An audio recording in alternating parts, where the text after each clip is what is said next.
Hey everybody, welcome back to my channel. I'm Tiffany Renee and this is FAME, Freedom of Artistic Means of Expression. This is a friendly, loving community, judgment-free zone.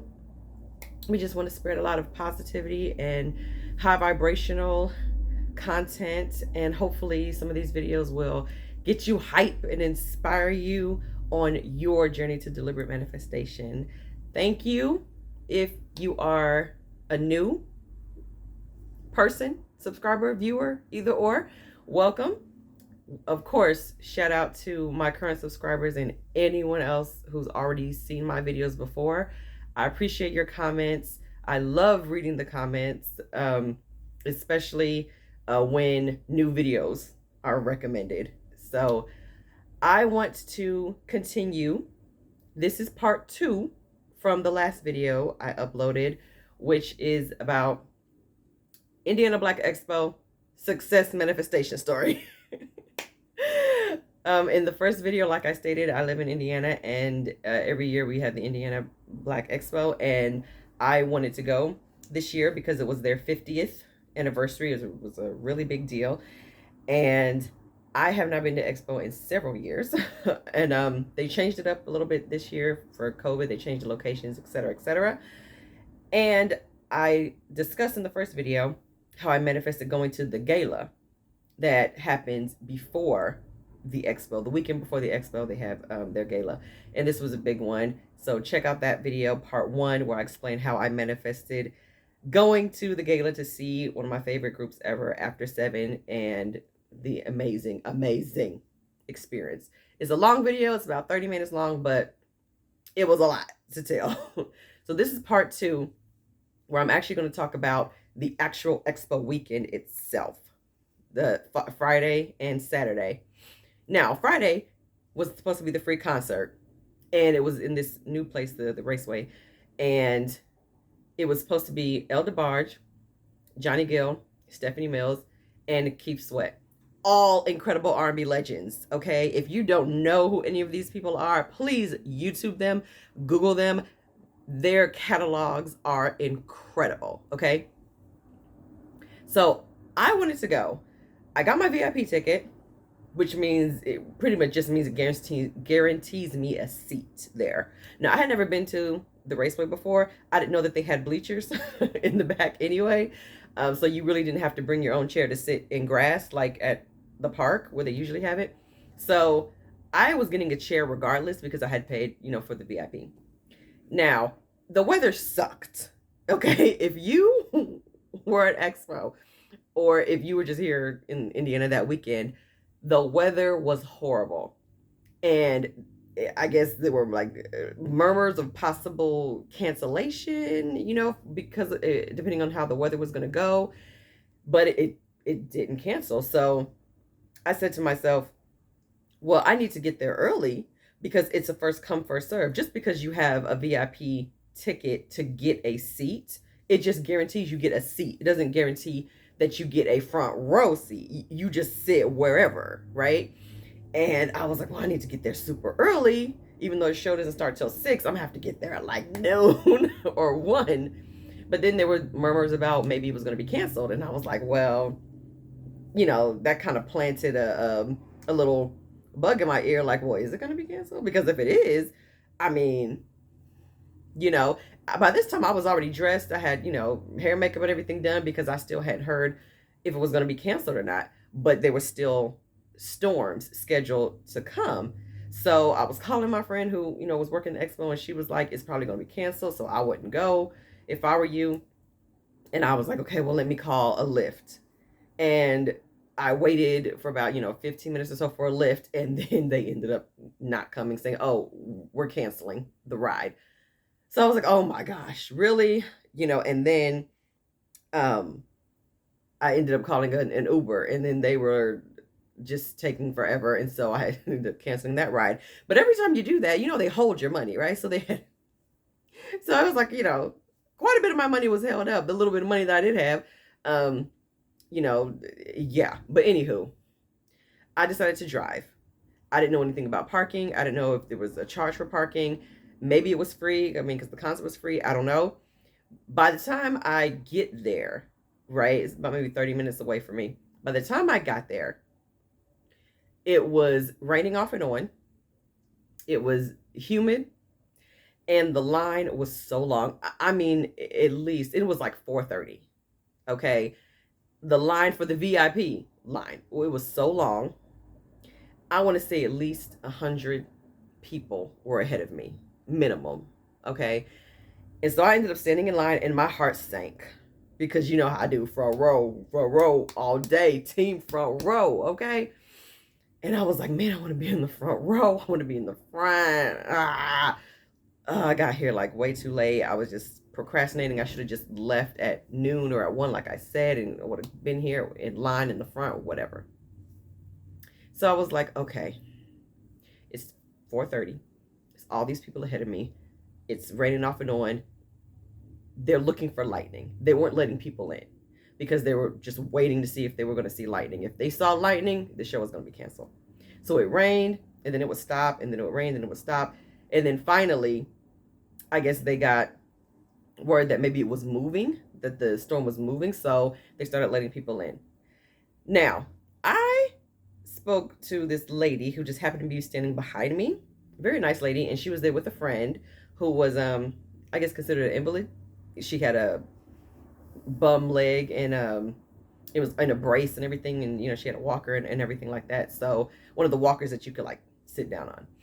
And so her friend, the other lady, she came and she was telling me where they were from, and you know how they just wanted to get out, and because they had a rough time last year and everything, and we just had small talk. You know, that's all. She had two huge chairs, two huge lawn chairs, because I don't think she had been there before either. So neither one of us knew that they had risers already. They already had bleachers, but she had two massive lawn chairs, and we just had occasional conversation here and there about the weather, about just small talk, small standing in line talk type of talk. And so we see them starting to let certain people in, but it started with I don't know if it's like elderly people. It was like a certain group of people first, and then they started shouting out handicap. Listen, I can't make this story up, okay? Listen, y'all, I can't make this up. All right, I'm standing in line.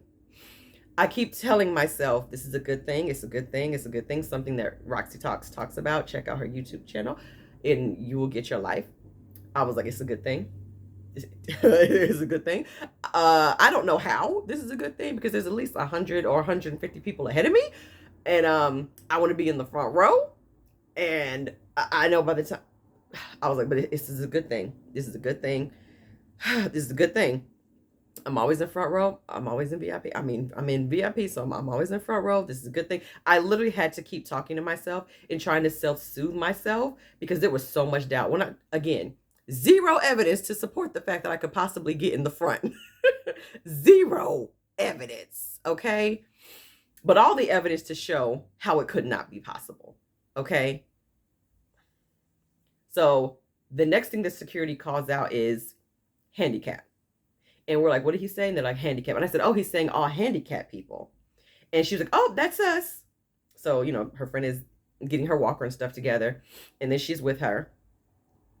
And then she taps me, the friend, the one with all the chairs. And she says, hey, you carry one of these chairs. You could come with us. I was like, I took the biggest chair and I slung that bad boy over my shoulder. I said, okay. That's how we got in first. And now they let everybody else in prematurely because it was like a stampede, and she and I had to like run to to not be trampled, right? But we ended up securing front row seats. Okay. Now it started to rain, and then it just kept raining, and then they had to like shut down, and they said come back, go take cover because there's lightning, and we'll come back in like an hour or whatever. But they the friend with the invalid, she didn't want to be out there that long. So I flagged down security and got her a golf cart that could drive her to her car so she didn't have to walk. And I said I was just going to hang out and stay. And they were just going to go ahead and get dinner and just have something else to do. And they hugged me. I hugged them. And I was like, thank you so much. And they ended up leaving. but I ended up staying just to see if the concert was still going to happen. And I still had a front row seat. And at the end of the day, El DeBarge came out, and it was raining. It was a lot of rain. There was rain on the stage, but he put on a great show. I had never seen him live before. Shout out to El DeBarge. Yeah, I love me some El DeBarge. Okay, he did a great job, and he just ended up being the only performer who was able to come out because of the weather.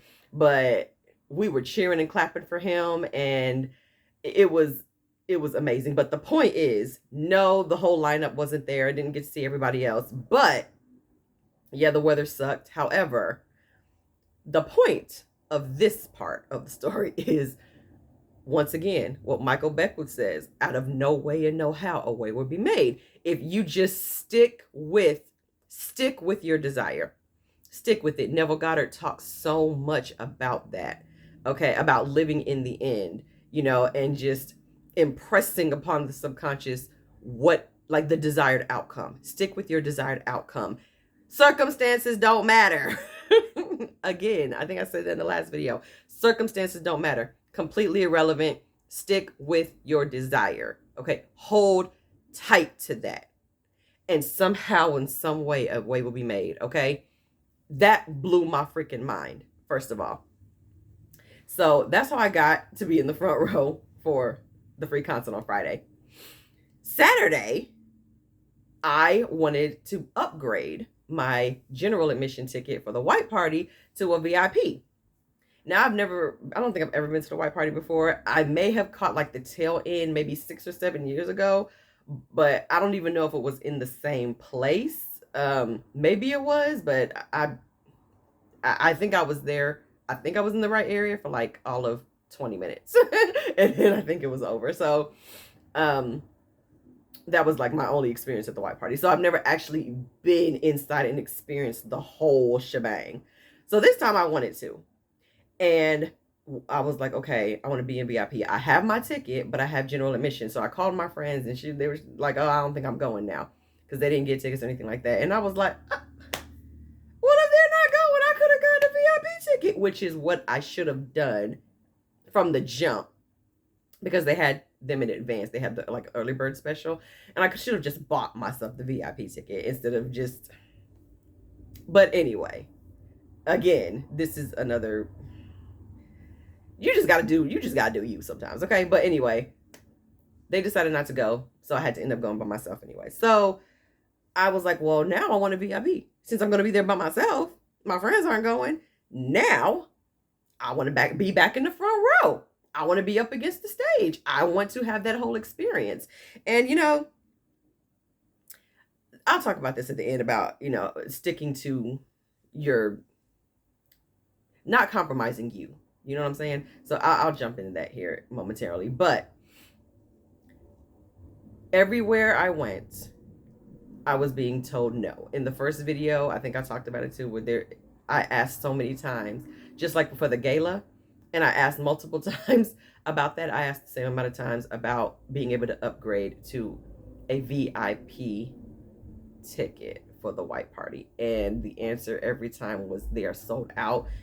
We have none. The same answers I was getting for the gala is the answer that I got for VIP at the white party. And I was like, once again, sold out. What was that? What is that? What language is that? I'm sorry, I don't understand the language. In my mind, this is what I'm saying. I'm like, I don't care. Sold out means nothing to me.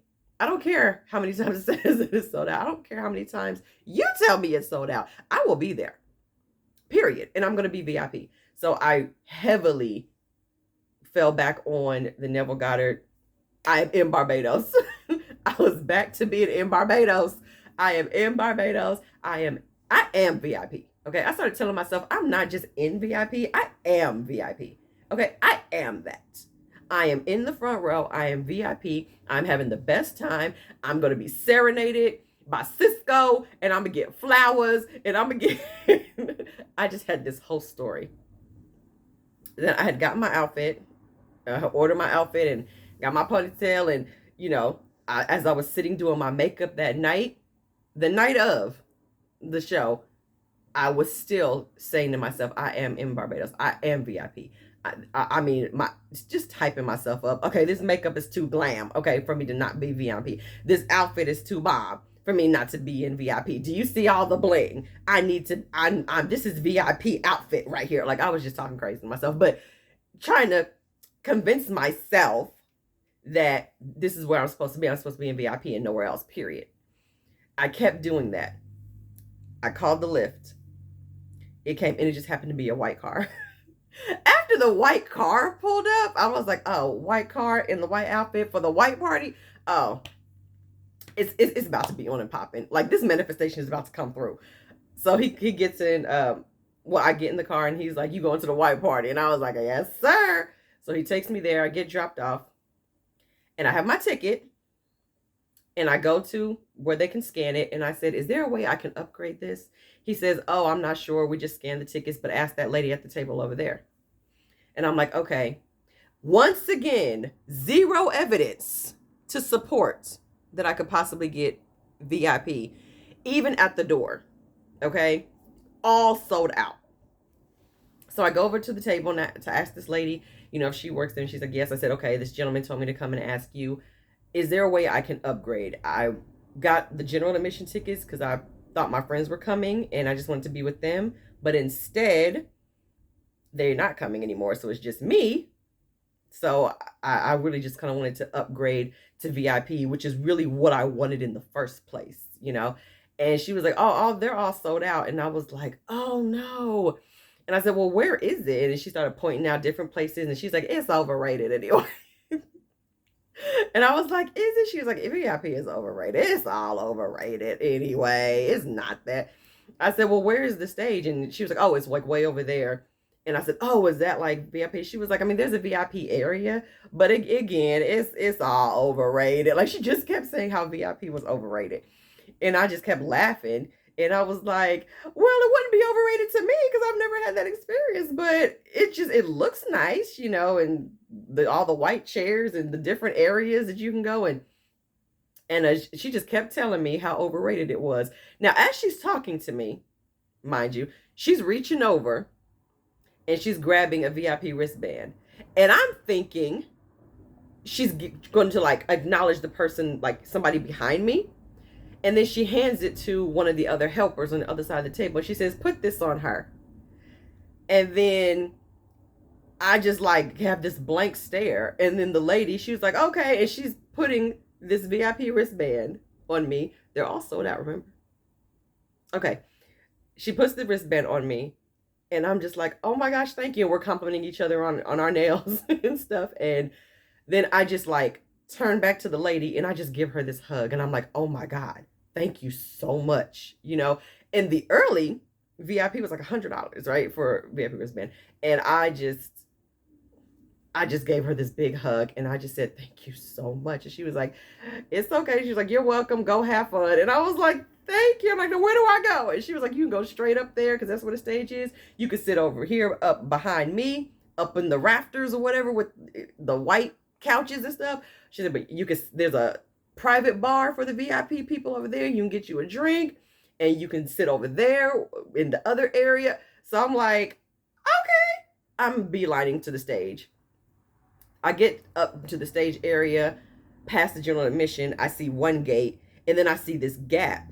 And then there's a stage. And so I asked security, like, what is this? And he was like, this is where VIP is. And I was like, oh, and he's like, oh, you got a wristband. So this is where you can come and party. I was right in front of the stage and there were no chairs or nothing. So it was just this open space, just like in between two gates. And then the stage is right here. I had a ball. Okay. The DJ was jamming. I was jamming every song. Even one of the security girls was like, listen, you are the livest one here in this whole VIP section. Everyone else acted like they too scared to dance. And I was having a ball because I was basking in the fact that I literally just manifested getting in here, getting a VIP wristband. Like, I was stunned. I was still trying to process that. So I was just full of joy. And Raheem Devon came out and he sang some to me. And this lady next to me, she was his biggest fan and she took off her wig and she threw it on the stage. It was a whole situation.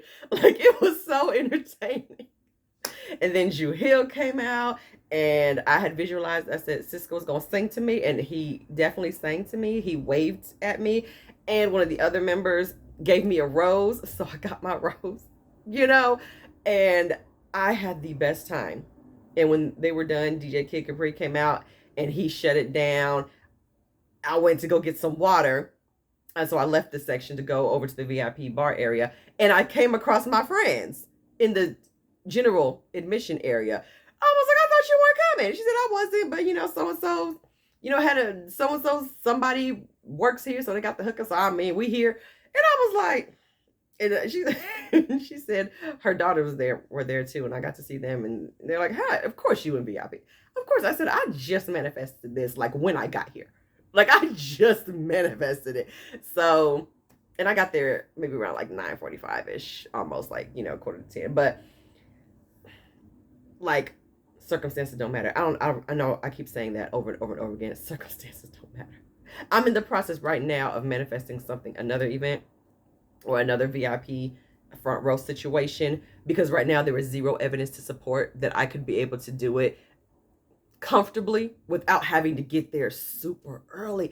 And I just don't want to do that. I don't want to be sitting somewhere for like 10 hours, you know what I mean? But somehow, some way, something is going to show up between now and Sunday when the event is, and I'm going to be front row, front and center, VIP, being serenaded. It's going to happen. Don't ask me how. I don't know. I don't know what the bridge of incidents is going to be. I don't know what the path of least resistance is going to be. I don't know how the universe is going to orchestrate everything. All I know is that God, the creator, is just telling the universe, listen, do what you got to do to manifest this for this child. And then the universe goes to work orchestrating. That's all I can say. And it's going to happen. It's going to happen, and I'll probably be back making a video about how I manifested that. So, I'm at 22 minutes, and this is not going to be another 30-minute video. But if you made it this far, I appreciate you. And, of course, I have mementos, okay? Do you see the VIP wristband? Okay, yes, the wristbands that were completely sold out. It just blew my mind. And in case you wanted to see what your girl was rocking at the white party, in case you want to know, we did some gave some action, some full body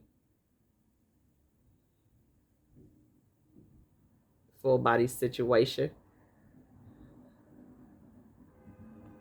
I was blinged out. Okay? Blinged out to the gods. The entire jumpsuit is just sparkle from head to toe. Just like I like it. So, thank you everyone for watching. Remember, you can call forth anything you want into your life. You do not need evidence to tell you that it's going to come or not come. Circumstances don't matter.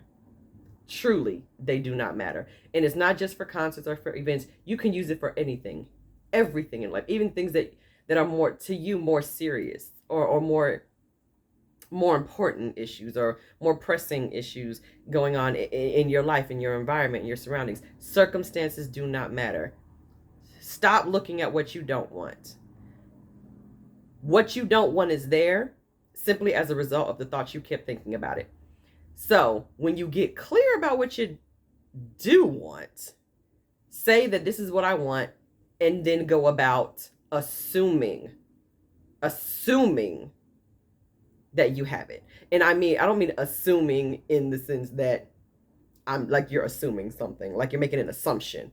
I mean, you assume the version of you. You take on the version of you. You put that coat on, okay? You take off the coat of the person who doesn't have it, and now, or the person who wants it, and you put on the coat of the person who has it.